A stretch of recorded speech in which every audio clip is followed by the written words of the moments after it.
What's going on, YouTube? It's your boy OG Lee, and we're back for another video. And today I'm gonna be talking to y'all about a few tips and things I wish I knew when I first started Turo. So let's get straight into it. Number one, start with economy cars, right? So I know everybody pushes Turo, or I don't know if everybody does. Turo itself is usually pushed as a platform where you can buy your dream car and drive it for free, right? So that was my idea when I first got into it, I'm gonna be honest. But I did watch a lot of videos, and most of them recommended that you start out with economy cars. And I didn't listen. First car I got was a Tesla Model Y, mainly because I wanted it for myself, but also because I knew I could pay for it regardless of if it was working out on Turo or not, right? So that was the first car I started with, and I still rent it out on Turo from time to time, but I'm mainly just driving myself. And if it get rented, it do. If it don't, I don't really care, right? But that's why I recommend to get some economy cars. Um, Economy cars are definitely the best way to start because they're the cheapest. So you're gonna have your less skin in the game necessarily. Um, on top of that, you can also appeal to pretty much anybody, right? So your everyday renter isn't necessarily looking for a luxury vehicle when they just need a car real quick to shoot out of town for a couple of days and come right back, right? I don't need a Mercedes or a Tesla to do that. I might just be looking for a Corolla, save a little gas. You know what I'm saying? So that's tip number one for sure. Tip number one: stay with economy cars. All right, number two. All right, number two is think about your market, right? So you got to think about where you're at, what kind of city you live in, what kind of town you stay, right? If you're in a tourist city, you know you can probably rent out different types of cars that people might just be coming from out of town and they already in the spending money mood, so they cool with renting a luxury vehicle for the weekend. But if you stay somewhere like I stay, that's not necessarily the case. Tourists aren't necessarily coming here very often.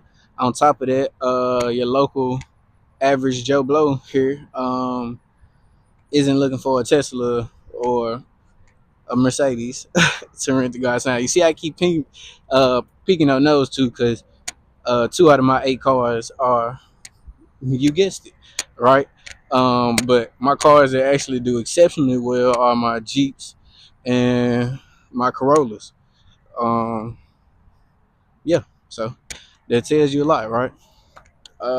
So yeah, don't you got to know your market. You got to know what your average person is doing and spending around town, and what kind of people are renting vehicles there, right? And you got to know what the average prices are going for at your local rental places as well, at your Avises, Enterprises, your Budget, everything else. So you got to just know the market in general for your pricing.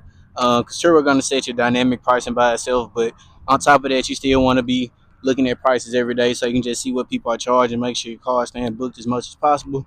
Keeping that utilization up is the just the name of the game, honestly. That's the most important part, right? So that's going to be tip number two. Tip number three, give me a second, let me go check it out. All right, tip number three is gonna be one that didn't necessarily come from me. I remember seeing it in a video before I started Turo. And so remember that these cars are business cars. They aren't personal. People are gonna do a lot of dumb shit in your cars, right?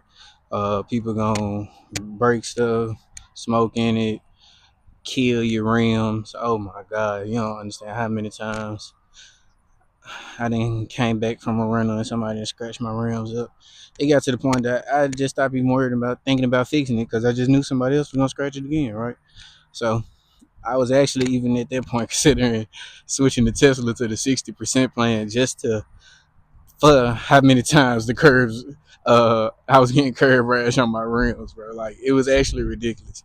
So you just gotta know people gonna do dumb shit in your cars, and that's the name of the game, man. It come with it, and that and these cars are for business, man. These aren't your personal cars. Think about it as a business. You just always got to keep that in mind, right? So that's tip number three. Tip number four is to make sure you consider depreciation. Major key, major key. Hey, where you going? Come here. He going all by the lake. But yeah, major key. Remember depreciation. Very crucial part of running a Turo business and buying cars because a lot of people buy brand new cars put on Turo. Probably one of the worst decisions ever. First off, buying a brand new car is a bad decision, anyways. But buying a brand new car and putting it on Turo, or specifically for Turo, is a terrible decision. Make sure you understand depreciation, how the depreciation curve works. Understand that most cars have most of their depreciation after the first 5 to 6 years. So that's really the sweet spot for looking for cars at 6 years and older. To be honest, some of my cars are uh, a little newer than that, but still, all of mine are 5 years and older. So pretty much the same thing. Uh, so yeah, man, you got to make sure you understand depreciation, and that's a huge part where a lot of people don't understand that. They think they're making money because, hey, my car's staying rented out, and I'm making money every single month, blah blah blah blah blah. But in the long run, when you get ready to sell that car, see how much money it's worth. Look how much you lost in the in between game, right? So that's the make sure you're not buying new cars to put on Turo, man. I recommend 6 years or older, five, 5 to 6 years or older. At the newest you should be buying. Right. So yeah. Next tip number 5. Let's see what we got for you. Tip number 5. So if you plan on getting at least 3 cars, in general, just overall while you're doing Turo, make sure you get an LLC. Honestly, if you're just getting one car, you can get an LLC if you want to be real. Just from the idea of being able to get that business credit card if you need to pay for any expenses as far as maintenance and things of that nature with your vehicle. So I recommend setting up an LLC as soon as you start. I actually waited until I started getting more vehicles before I actually created mine. But the whole time I was mainly just running a Tesla, uh, I didn't have a business created, so I had to do my taxes through me as a sole proprietor instead of doing it through the business.